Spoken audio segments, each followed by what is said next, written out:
Hello, everybody, and welcome to Goldster Inside Story. Today, I'm absolutely thrilled to be joined by Jessica Fellows.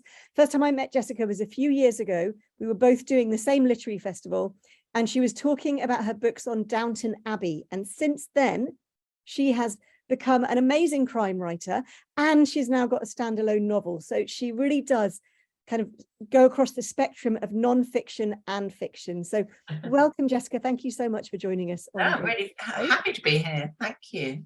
So it's lovely to see how many you've just had deadline after deadline. You must be absolutely exhausted. I have to admit, I did get to a point of burnout, I think, about April this year. And I realised that I'd written a book a year, sometimes a bit more, since 2010. And a mixture of non-fiction and fiction. But I think, funny enough, it just, so many of us, I think we've got ourselves through the lockdowns and the pandemics, and then kind of having got through that is when you suddenly go, oh my God, I'm just knackered. And I knew I just finished earlier this year the last of my series of 6 books, the Mitford Secret. And I think it was that, it was just that real push to get over the final hurdle. And so now that I'm here, it's really nice. I mean, in some ways, I've been really sort of anticipating with a bit of fear getting into a period of no deadline, and I'm sort of almost officially unemployed, really. But it's scary. It's a scary time, I know. It and is then a bit scary. The next one, it doesn't really help with all the apocalyptic headlines and things going on at the same time. But I'm enjoying. I'm going to have a little bit of time. There are a couple of projects that I'm thinking about doing, and I'm enjoying a little bit of space in which to think about that. Normally I'm doing creative thinking under the pressure of a deadline, and so it's quite nice to see what happens when my mind can unspool a bit, although I have a feeling that I want to get a deadline again quite soon. I think I've just it gives me a rhythm and a structure to my life that I actually quite like, probably. And there is a real buzz when you're writing and you've got that deadline, and it is a wonderful feeling. But it is really nice. It's good to have that space in between as well, as you say, to let your mind come up with other ideas. Because but I mean, I've been very lucky. I can do, because I did journalism for quite a long time. I still do little bits and pieces of it, not much. But if I get asked to do something, and my favourite is, we've had an idea on conference this morning and we need it by 3 o'clock this afternoon. You just go, right, yes, 2,000 words and kind of get it done. And that's really, and that's really nice. It's not sustainable on a daily basis for me anymore, anyway, with fiction. But it's nice to know, to prove to yourself that you can just get, it's that kind of very tangible sense of getting something finished is nice, And I think particularly for fiction writers, because it's quite hard to say that's it, I'm now, it's now over. You keep wanting to go back to it, and so that kind of non-fiction finish is really nice. So tell us about when you first fell in love with writing. Did you always want to be a writer? Were you an avid reader as a child, or was it something that just happened because you kind of fell into writing? No, I was an avid reader, and I was an avid reader, I think, partly because I'm deaf, so I wear hearing aids. My hearing loss is somewhere between 40 and 80%, depending on pitch, without my aids in. And when I was younger, the hearing aids were pretty useless. They were analog aids, and I used to have to wear sort of loop and a box around my neck and things, and then that got a bit better behind the ear hearing aids. And so I was always fine. I was always able to kind of participate in life, but it was knackering. And so I think it was just really, I just really enjoy sitting on the sofa and reading a book for hours. And of course, there weren't all the distractions that there are now. So I was always a very avid reader, but funny enough, I didn't particularly translate that into being a writer. I used to make a lot of radio shows. That was what I really wanted to do. I used to pretend I was a radio host. And I sort of wanted to be a barrister for a very long time, which was mainly because there was some BBC drama on with a very glamorous barrister with red lipstick, and I thought it looked cool. And then somebody explained how much work you have to do to get a legal degree. And I did a philosophy degree, which was great, but fairly useless in terms of pointing me in any direction. I came to London and I just didn't really know what I was going to do, sort of flailing about a bit. And then I was incredibly lucky. My mother's best friend lived next door to an editor at the Mail on Sunday, and she said, look, I'll give you a job for 6 months. It will look good on your CV. And so I went in at your absolute lowest grade dog's body. And I sort of ended up there pretty much for 6 years. And in that time, I got the opportunity to write a couple of things. She was, and she didn't always publish everything that I wrote, but she was quite encouraging about, you know, one or two things. And I started thinking, what I hadn't thought I wanted to be a journalist, because I didn't think I would like any of that doorstepping element. But because what grew in that time, so I finished university in '98. That's when I went to work at the Mail on Sunday. That was the real growth of features and lifestyle and all of that. And so I was like, well, that's quite appealing. And I liked the collaborative element of that. And so that was what got me into writing. So I really came to it very late, you know, and didn't even really think. I always thought I'd be 40 when I wrote my first novel, and I sort of was about that in the end. Yeah. And so who were the writers that you read when you were younger? Who were the people who were inspiring you? Oh, it's very eclectic mix. Funny enough, I know, because I've kept this little notebook since I was 16 of every book I've ever read. Oh, wow, fantastic. And of course, the appalling thing is I read really good books when I was younger, and it just gets worse and worse, and, you know, and less and Mine less. was exactly the same. I was so much more high-minded when I was younger than I am now. So it was always very eclectic mix, but I quite early on, I would say when I was about 18, 19, I really got into the between the wars authors. And I read a lot of Scott Fitzgerald, Evelyn Ward, Dorothy Parker, Graham Greene, you know, all that lot really. And Somerset Maugham, he was a big favourite of mine. And that really stemmed from the fact that I was very close to my uncle Julian, who was the one who wrote Downton Abbey. And we used to go, he was quite a young uncle when I was little. I didn't get married until I was about 16. And he used to take me on holidays with him, stay with friends of his who had families. And we would have this quite a lot of time to talk together.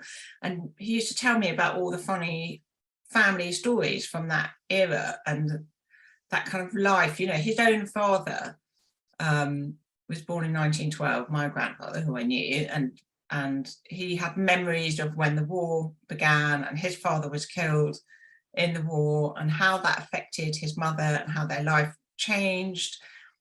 And we had all this the crazy ancestor called Daisy Fellows, who was famous for being incredibly naughty and wearing see-through dresses. My mother had one of her dresses. There was it was a very glamorous and connected time in a way, but also I loved that kind of intensity of that period. So that all really began then with those authors. So it's been a sort of, the fact that my career has ended up following along those lines, you know, it's not planned at all, but it definitely stems from that. So when was the first time you were commissioned to write a book as opposed to an article? Right, so basically what happened was I was at Country Life magazine. I was deputy editor of Country Life magazine from 2004 for about 4 years. And when I was there, I started writing a series of columns for the now defunct The London paper. And I did a Friday column for them about a townie's guide to country weekends, because I was a complete townie. I grew up in London, and, you know, it was always a massive shock to all my friends that I went to work for Country Life magazine. I knew nothing about the country. Anyway, so I wrote this kind of series of columns, and then somebody commissioned me to turn those into a book. So that was my first book. And then I left Country Life in 2008. And so I'd left in 2008 or 2008, and then 6 months later was when we had the Lehman crash, and the whole world kind of collapsed in on itself. And I had about 6 to 8 months of good commissions, and then everything, just all the money started to run out, and journalism just started to get harder and harder. And yet they had more and more content to fill, because they was expanding onto internet and so on. So it was I just remember the nadir was just being asked to write about the high street's 10 best sandwiches, and I thought, I can't do this for the next 40 years. Oh, God, If no. this is, how it's going to go. I thought it would get more and more interesting, more and more in depth, and it's just not going to do that. So I thought, I'm going to have to, start thinking of something else to do. And I just thought, with books, I thought, well, I could challenge myself to just do a long form version of what I do anyway. And I thought, if I maintain my journalism discipline, which is just you show up at your desk every day, maybe I'll be able to do that. So I got myself an agent, a young agent who was kind of building a client list, and she got me my first book. So I had to kind of audition for it, as it were. But so I was up against a couple of other writers, and I got it. And it was to do a book on how to spot psychopaths, working with a forensic psychologist. I saw that. I was fascinated. Tell us about that one. That's extraordinary. I know, so it was brilliant. She was the most amazing woman, actually, Kerry Danes. And in fact, she does quite a bit on TV and stuff now. She's a very glamorous kind of Mancunian, and she'd worked with some of the most high profile criminals in the country. And she specialised really in sexual crimes and crimes against children. And so she said, the thing is, it's incredibly distressing work. And so she said, I can't sustain it. She said she looks at these incredibly distressing images all day for her court work, and then I'd have to go and have drinks with friends in the evening. So it was starting to kind of fly her mind. So she was looking to kind of get out of it and start writing. And so she had identified this area of psychopathy, which is sort of not the extreme killers. There's something called a psychopathy score by Robert Hare, and I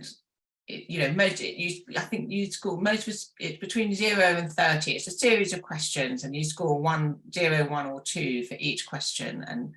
And most of us on that score would come out with maybe 2 or 3 points, and someone like your sort of Harold Shipman or whatever would score, maybe it's 40 points, I can't remember. They would be the high end, like 25 to 30, say.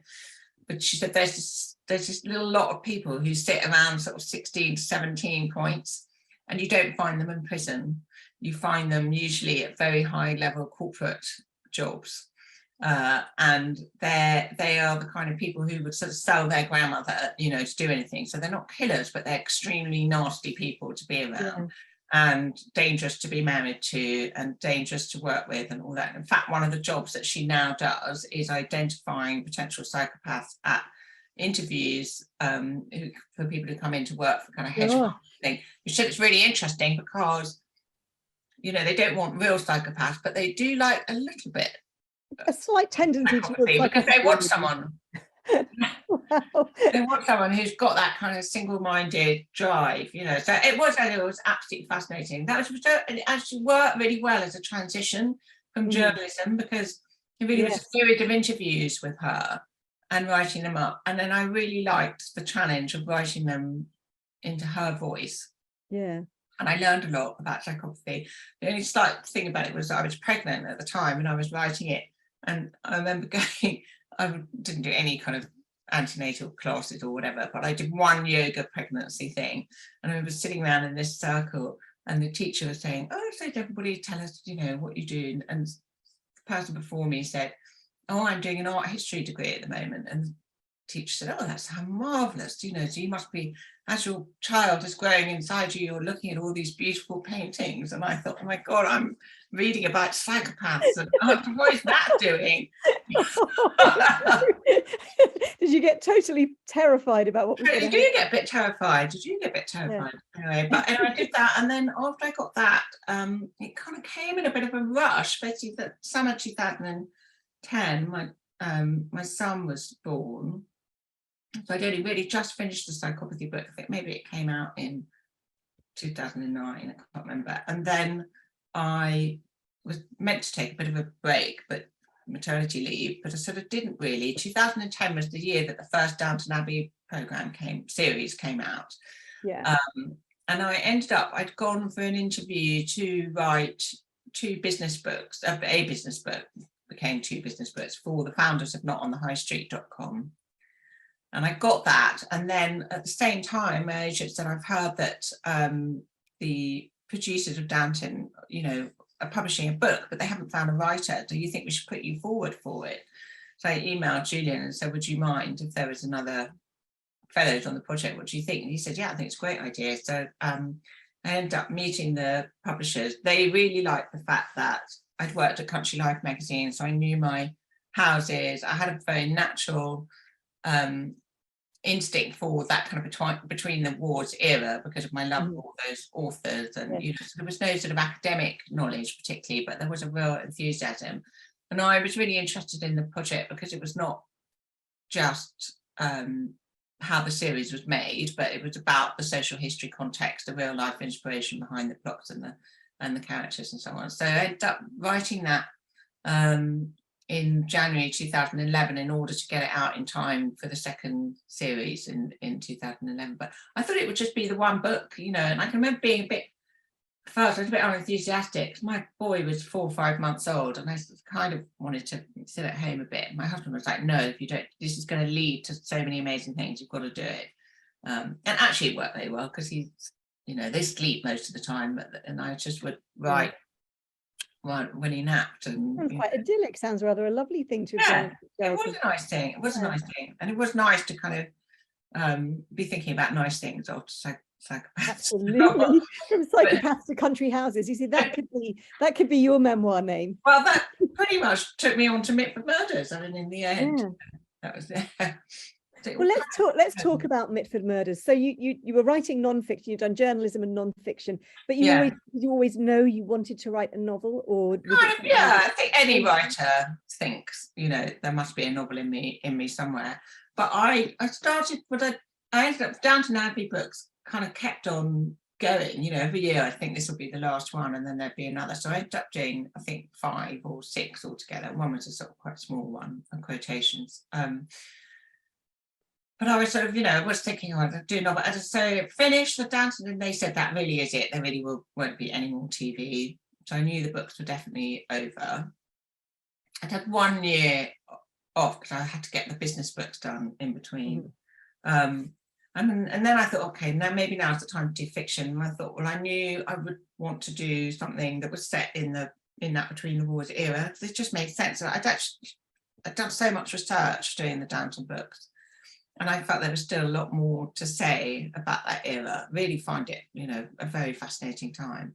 So I knew I would do that anyway. I started writing a novel and sort of showed it to a few people, and they were, you know, there was like, well, maybe you do this and do this. And I got a new agent off the back of it.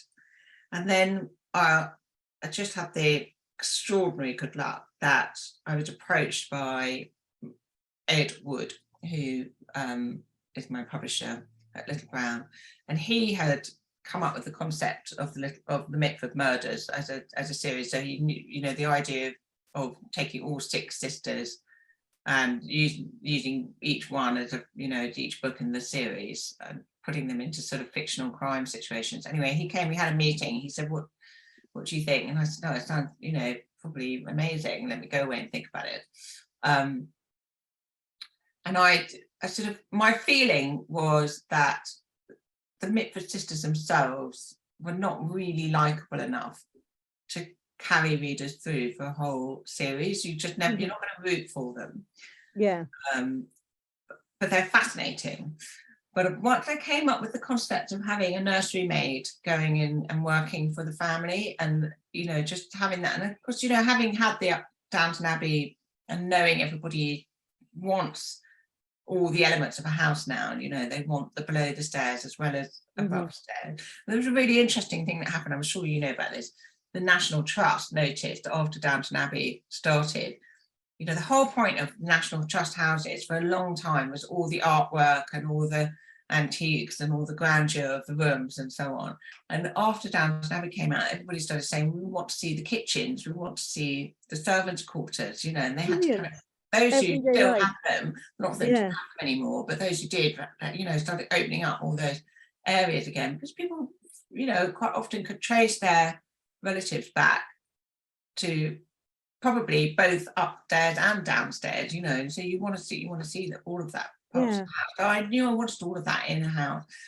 And And so anyway, and the nursery maid is a really good one because the nursery sits in this funny little spot in a grand house. It's neither upstairs nor downstairs, really, you know, because the nannies were really the ones in charge of the children, sort of more than the mothers were. Yes. And would quite often sort of run their kitchen slightly separately and put in separate orders to the cooks. And so they were often kind of loggerheads with everybody else in the house, but they would be this little place of retreat for the children. Hopefully, if they were nice nannies and nice nurseries, you know. Anyway, and then so once I kind of got that going, I thought, yeah, this is something that could, you know, really work. And then we gave nursery maid Louisa somebody who a boyfriend or sweet potential boyfriend who's in the police, and then actually Ed found this real life unsolved murder of Florence Nightingale. And once we had that, and I discovered that Florence Nightingale, who was the goddaughter of the real Florence Nightingale, but she was a war nurse as well, albeit in the First World War. But she was getting a train to see her sister, who lived in the same seaside town that the Mitford's nanny used to go to and used to take them to. So I was like, amazing, you know, a genuine unsolved murder and a connection that I can make happen with the Mitfords. And so that was it. I thought that was fascinating. When I read it, I loved the fact that you had a real life unsolved murder. I thought, what a gem to discover. Yeah, no, it was. How did you feel when you were writing it? Did you feel like, I'm going to get to the bottom of this? I've got to find out what happened. Did you start becoming obsessed with it? To. I mean, I'm convinced that I did come up with the solution. But I mean, it's quite difficult because all the records were destroyed in the 1960s. So that but I mean, it really would. They really never did solve it, and there aren't really a lot of decent clues still left out there. And what I really liked was the kind of the inversion of it in a funny way was, you know, before with Downton Abbey books, I was taking fictional characters and looking at, you know, the inspiration that Julian had taken in real life. So there were lots of kind of storylines that stemmed from events that were happening in the world at that time. So one of my favorites, for example, was Lady Edith, who's one of the daughters in the show. For those who, not everyone would have seen it, she has an illegitimate baby who she gives up for adoption, essentially, to the farmer's wife, and then takes her back. Now, this is what happened was, after the First World War, there was a rise in illegitimacy for obvious reasons, with sort of soldiers kind of coming home and everyone giving them one last dance before they went back to near certain death. Yeah. And so, but you know, obviously that was if you were not only if you were a mother of someone who was illegitimate, but as an illegitimate child yourself, you had very little hope in the future in terms of getting married well, or even getting a decent job, or, you know, life was going to be very, very difficult for you. So the best thing that your mother could do for you was to give you away to a family. And sort of weirdly, when the family took in an illegitimate child, that stain of illegitimacy was sort of magically erased, and that child would be, even if everybody knew they'd been taken in, they were protected by this family, and they would sort of be okay. What happened after the First World War was just the mothers were given their babies away, and then a few years later, older, they would maybe marry, you know, and somebody else, and they went to get their babies back. And the people who had adopted them, who'd been looking after them since they were babies and loved them and had them as one of the family, had absolutely no legal recourse to prevent this from happening. So it was a really heartbreaking time. It's one of my favourite scenes in Downton Abbey is when Lady Edith takes her baby daughter back from the farmer's wife who's been looking after her, because you just don't know whose side to be on. You know, should this baby be with her real mother, or should she be with the woman who's been loving her like one of her own, you know, for years?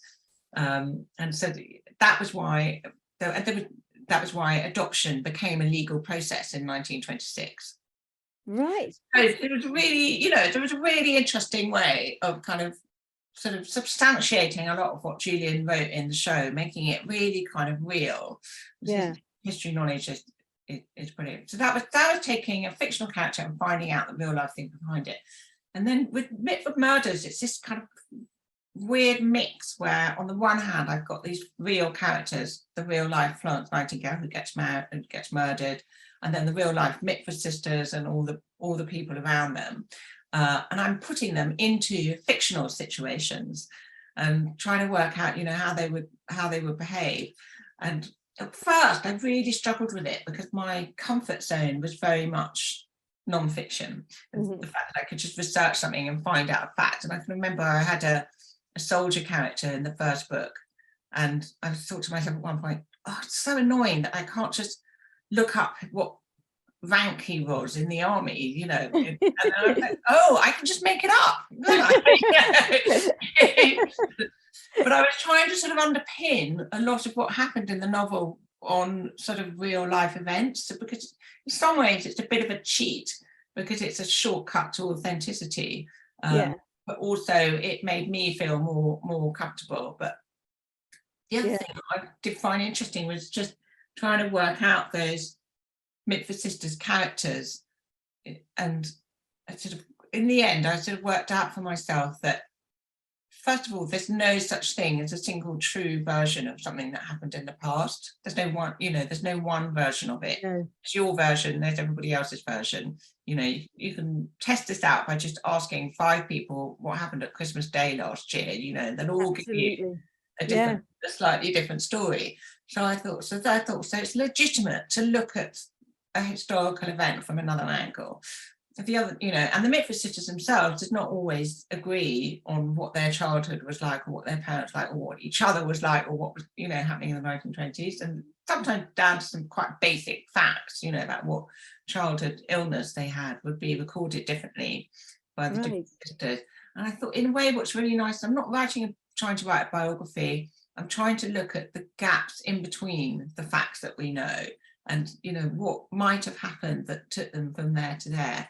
And that allows your imagination to sort of run free. And then also I had my fictional characters there to kind of help them along the way. But it's been really over 6 books.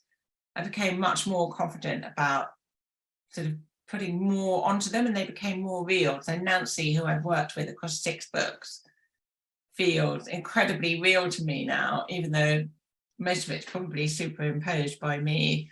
But I guess it's a bit like writing a biography. You've done so much research into them, you know them intimately, you feel as if they're you know, part of your life. Yeah, no, you do, but at the same time you can't write a biography, you know, it is a very different thing. And I'm never happier than when a reader says, I read one of your novels and that made me go off and read a Mitford novel, or, you know, Laura Thompson's book about them, or, you know, something like that. You know, that's great, you know, people have gone in to find out more for themselves. But what I've tried to do is put in detail that the Mitford fan would recognise. You know, I think everybody likes to be made to feel a bit clever. Yeah. And if there's a small detail that you know and you recognise in the novel, I think that's quite fun. But if you don't know them, it doesn't matter at all. That's very good. I like that idea. So you knew always there would be 6 books because there are 6 sisters. You've not been tempted to say, oh, I'm going to add some extra books in now. Well, they are now asking about extra books, so we'll see. I mean, we hoped it would be 6. I mean, the contracts were always 2 at a time because you know, if they failed completely, then they wouldn't. But they were a big success. And what was really surprising was that the rights sold really well all over the world. Just I think 18 different territories, I think, and they've been a big hit in funny places, surprising places like Finland and Italy, and you know, I just, you know, why are they interested in this crazy bunch of poshos, you know, before the war? Makes me nuts. So we knew that would be 6, but yeah, no, there's a sort of bit of talk at the moment about. I mean, I have to admit, when I finished the last one, which is out in November, it was actually a really nice one to do as well, because it was with Deborah, who was kind of one of the more sane, nice ones of the sisters, and having done all the Nazis and the fascists and the communists, and you know, it gets pretty dark at times. I decided for the last one, you know, we all need a bit of nice, fun escapism after everything we've all been through, you know, and having got through those difficult sisters. So it's all set in Chatsworth, and you know, it's all kind of there's still a murder or two, obviously, but anyway, I did think, oh, it would be really quite sad not to. But I really enjoy writing Nancy now. Yeah. Because now I know her so well, and that's what becomes really fun when you really know a character well. You can drop them into any situation, and you've got much better instinct for how they're going to react. The hardest bit about fiction is writing truthfully, writing it in a non-fiction way almost, just making sure that your character is reacting and responding in a way that is genuinely true to them and not just useful to you because you've decided that's the way your plot's going to go. Yeah. And that's why you get writers saying, oh, it's just so annoying, they won't do what I want them to do. And that's what they mean, and it's also sort of why I think the more novels you write, I mean, every writer is different in terms of how much they plot and plan ahead. But I definitely plot much less. It's trickier with crime because you do have to work certain things out. But what I prefer to do now is a sort of bridging thing. So I sort of know where everybody starts. I know where everybody's going to end up and roughly what happens in the middle. But I don't know exactly how you're going to get there. And also it makes it more fun. So writing, and then Peter comes into the room. Oh, does Peter come into the room? Brilliant. It's going to happen now. It's amazing how you are. I mean, it's really like being a child. I'm just sitting in a room making stuff up, basically. Yeah, fantastic. Yeah. And you've got obviously those 6 books. You've got the 6th one coming out soon, and now you've done another departure. So you went from non-fiction to crime fiction, and now you've got a standalone novel. Is it going to be a standalone? It is a standalone. Yeah, it is a standalone. I mean, that was a funny one. So basically, that initiated originally with an Italian publisher called Mondadori, and they had approached me a few times over the years to write something. And I kept saying, I just can't, I can't do more than I'm doing. And then the last offer was just when the lockdowns were coming, and I thought, well, if the world is going to go to pieces and I'm going to sit in my room and write, and then I might as well just write loads, so. And they said, we just want a novella, so like half length, and really can be about anything you want, and maybe you've got something in your bottom drawer. Anyway, so I thought, oh, well, actually I do have that novel that I started trying to write a few years ago, just before the Mitford murders. I think I wrote about 20. I sort of vaguely looked at the document, like I've got about 20,000 words. I thought, okay, great. And I had about 6 weeks for the deadline. I just couldn't get to it before that because I was finishing another Mitford book and I was doing a television script that year as well. And anyway, so I got it out and I was like, brilliant, okay, I'll start now the new book and I'll read what I've done so far. Yeah. Really bad. Really bad. It's just not publishable. But so I thought, well, okay, now I've got not very long to write a novella. But I thought, well, at least my writing's improved in the last few years because I can see that it's not good. But I just took the kernel of the idea from it, which was this relationship between 2 women, and that it's the main character, Kate, is kind of started not being my grandmother, but I took a lot of her characteristics from my grandmother. It always sort of slightly fascinated me in my mind in terms of who she was and how she got to be the way that she was. And I've always been interested in the whole nature of female friendship, how intense it is, how much it means to women, how little girls get schooled in that language of relationships, the sort of desire to find the one, the absolute best friend, and what that really means. And then also having watched long friendships sort of over time, because my mother died when I was about 30, but I inherited her best friend, and who became mine, and we, just like she would tell me about her other friendships that were going on, female friendships, how they changed, over time, how people's characteristics changed, how that means they evolve together. So I just thought I really want to hone in on that, and so so it became this book about 2 women from 6 to 82, and sort of key junctures that they come together. and what that does, and just what that kind of friendship starts to mean after a long period of time, even if one of you's behaved really badly in the middle of that. So that was so what it came. So it was, and then my UK and my US publishers very nicely said that they wanted to buy it and publish it as well. So I had no real sort of plans for it beyond that. I'm going to New York next week to launch it in America, and they've had a kind of slightly different response to it, which has been really interesting. Much more What sort way? of younger, yeah, sort of younger girls, and talking about it, and talking about their friendships and so on. But it's written in a very different way, slightly experimental way, because I thought, right, I'm never going to get this opportunity to just write what I really want to write and just have a go at doing something very different. I think partly because I've been doing the television script, I was really enjoying writing dialogue. Mm-hmm. And then also I'd read Girl, Woman, Other by Bernardine Evaristo, which I loved, and I really loved her use. Not that it would work for every book, but just for her book, she has no full stops except at the very end of each chapter, and it means it takes a while in a way to get into it, but for me it meant the prose read almost like poetry. She gave it a real rhythm and a flow that I thought was really interesting.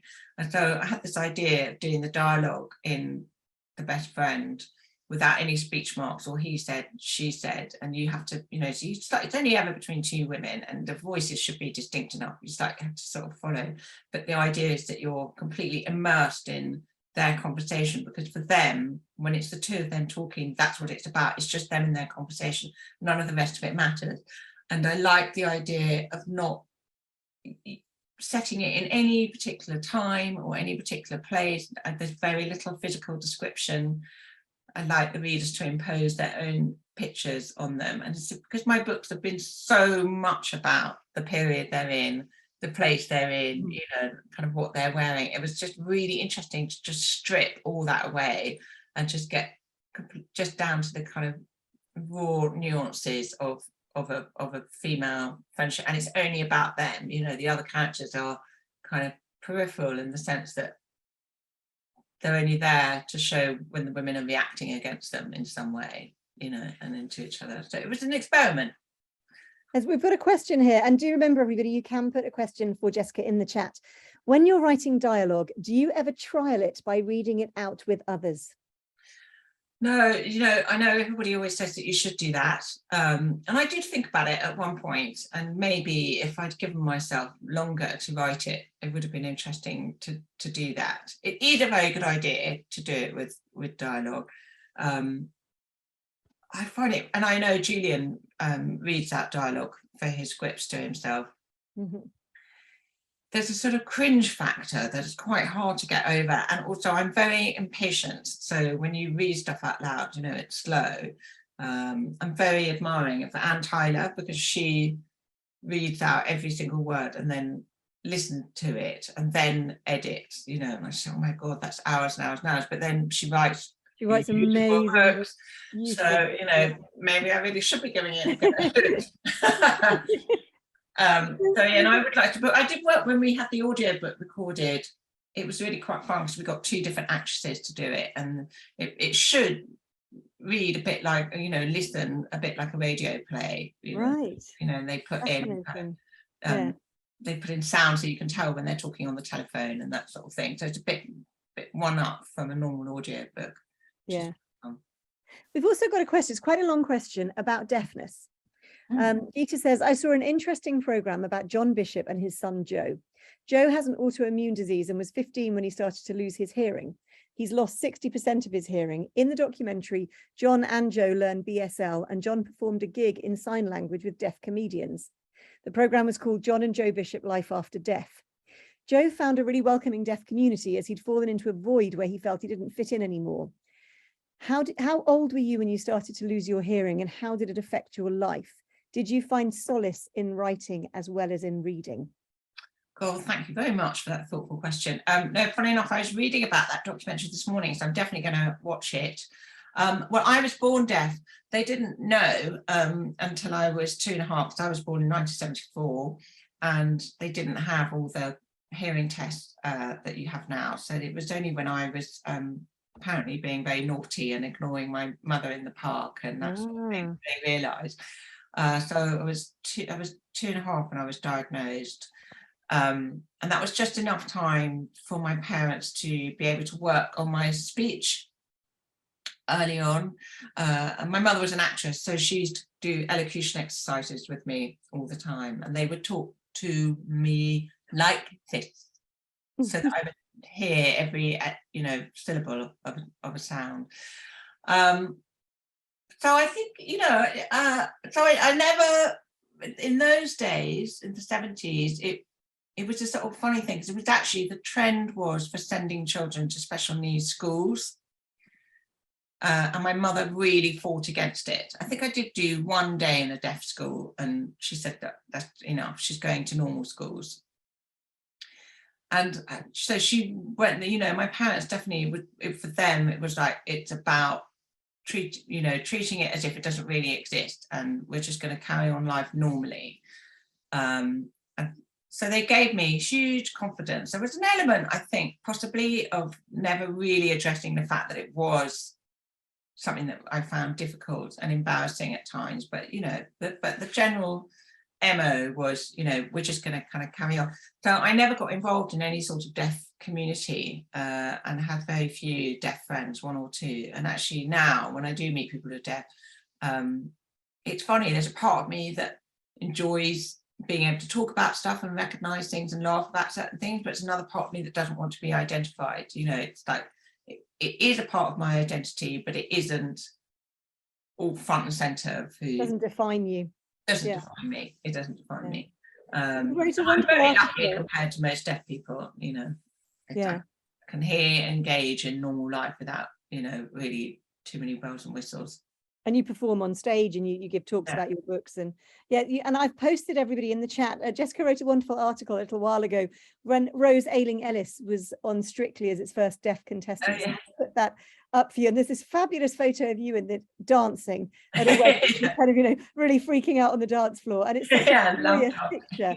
So everybody, particularly the Strictly fans out there, do have a look at that article. I think it was really wonderful. I'm just briefly going to tell everybody what's coming up, Jessica, and then we're going to come back to you. And I think we should talk about publishing and your impressions of publishing. So everybody, coming up on the book club next week on Thursday, I'm going to be talking to Andrew Eames, who is a travel writer. We're obviously coming to the end of our Agatha Christie month. And Andrew Eames wrote a really fascinating book called The 8:55 to Baghdad, about a train journey that he did following in the footsteps of Agatha Christie, or the train steps, I should say, from kind of Surrey all the way to Baghdad. It's such an interesting book, and I read it years ago, and I've never forgotten it. So I was really pleased to get him to come on. And then on the 30th of September, we're back with Book of the Month. And of course, this month it's Agatha Christie's Appointment with Death. So please do read it and come along and chat next Friday. The following week, the 6th of October, we've got Adam Williams, our lovely producer, who is going to be interviewing Margaret Willis. And she is the author of In the Shadow of St. Paul's Cathedral. Really fascinating book, really interesting about the history of that whole area.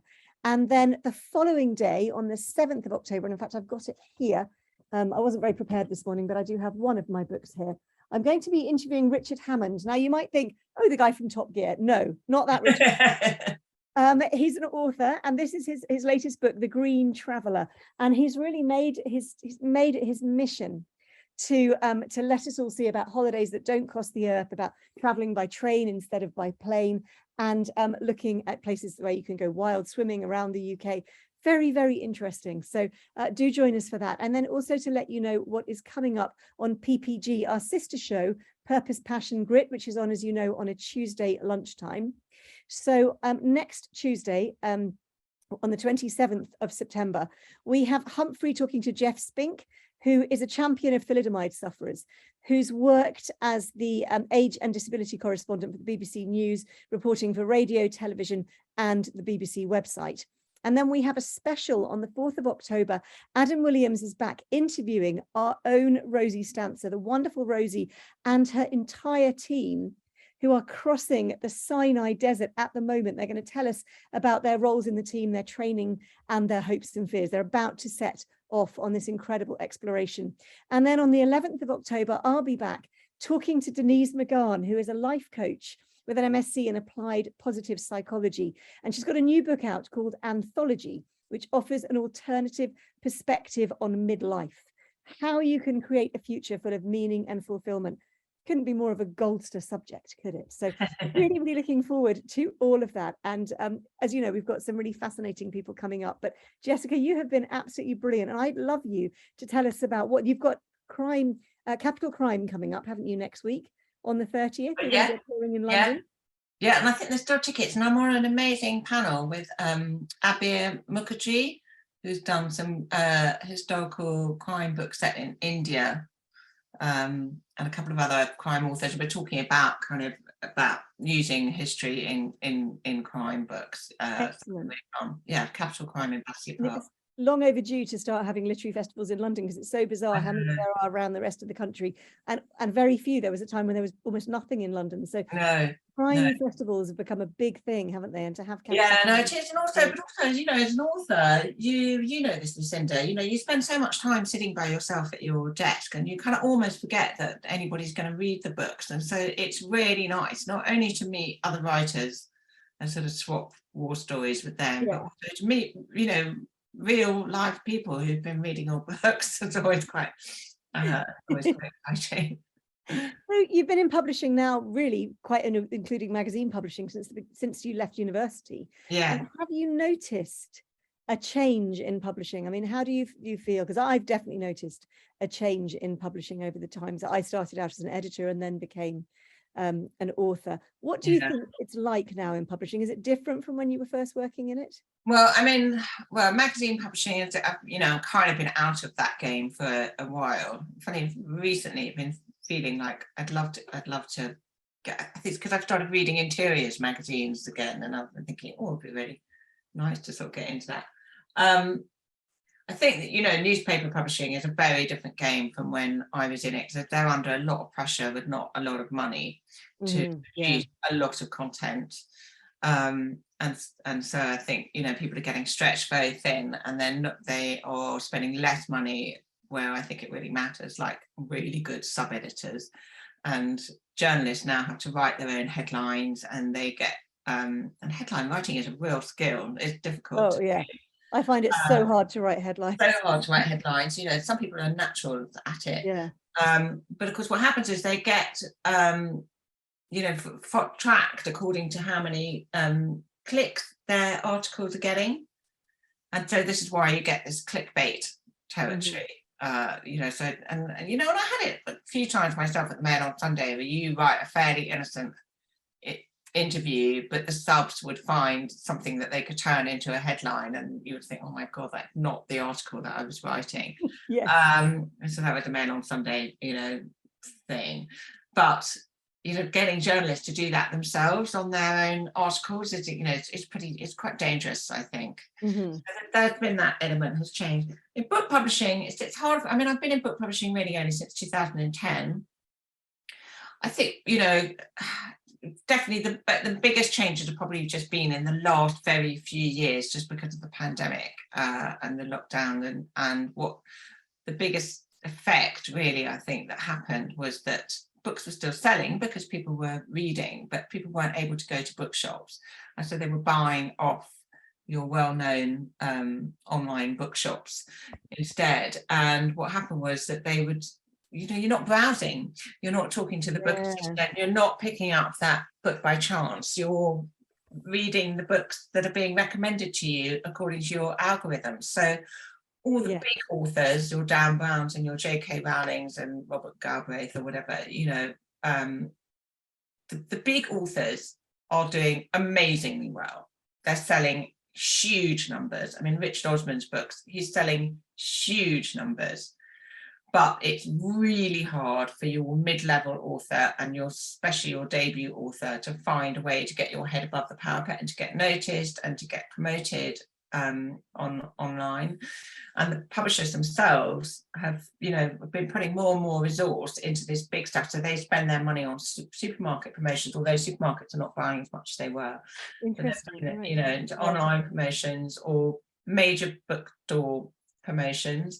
They are very supportive of independent bookshops because they do recognise now what a difference an independent bookshop can make to an author, and they, you know, you can still shift a lot of books through independent bookshop, and they seem to be thriving. They're doing really well. Bookshops and toy stores apparently do really well, because we all want to go in and touch and feel them, and millennials want books that, you know, want to physically pick up a book. They want the artwork. You know, it's only old geezers like me who like Kindles because of the backlight and the increasing fonts. You know, but ebooks have flatlined, you know, so there is really a market out there, but what's difficult is they're not putting the resource into promoting the book. So I've been very lucky with The Mitford Murders, you know, that partly because it was the publisher's idea and it was a book that was, you know, sold really well from the beginning, but it was much harder to promote The Best Friend. And you know, to write that as a standalone, it was an unexpected book. It wasn't something that, you know, I'd written before, and they just, you know, it really had to come down to me to do more. I'm going to do more when the paperback comes out in February. It always doesn't really matter because it is a very experimental book. Yeah, it's probably not written in a format that I'll repeat again, but it's been really interesting to see what a difference it makes. And the advice I would always give to any author is you have to do whatever the publisher says they're going to do, that's fine, but treat your book as if they were going to do nothing. Do as much as you possibly can to promote the book. Do it yourself. Go into the bookshop, knock on the door, you know, ask to sign your own publicity. Yeah. Around those literary festivals, are you looking for a panelist? Are you looking for a chair? You know, have you thought about this for an idea? You know, just be shameless, and it's the only way.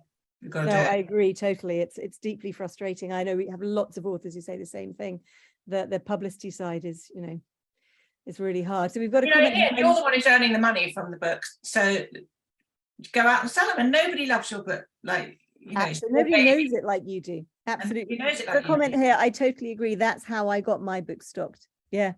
And we've also got a comment, I love the smell of new books. There is nothing there. Nothing like that smell of new books, or maybe the smell of old books. Very old, but I know they're eyeing up your lovely but leather-bound books behind you. Yes, my parents' books, and yes, they are all. Those are actually in cloth, and they're that beautiful feeling of old cloth. I know. I still worry about those books. They're actually rather gorgeous. Do they ever get read again? Will they ever get read again? Those books? That's what I'm worried. They become kind of furniture accessories. You know, just very, very heavy to lift up. Yeah, but they do feel. I love that feeling of the material books that have that gold lettering on. Yeah, just beautiful. Yeah, so that smell is really wonderful. So thank you so much, Jessica. It's been a real joy. I've been wanting to get you on for ages, and then I thought, oh, we're doing an Agatha Christie month. I know a crime to get on. So thank you so much for joining us today, and good luck with The Best Friend, and good luck with the upcoming final or not Murders book, the 6th, I should say, not necessarily the final, the 6th one. And with everything else, and have a bit of time off and let your brain just, I bet you one day your brain will go, I want to do this, and you'll be really glad you had that. I know, exactly. Can't wait. Oh, thank you so much. Really good fun. And thank you everyone for coming along. And Jessica and I are going to turn off our videos now, and Joe will end the meeting, but I will see you next week, and have a great weekend, everybody. Bye.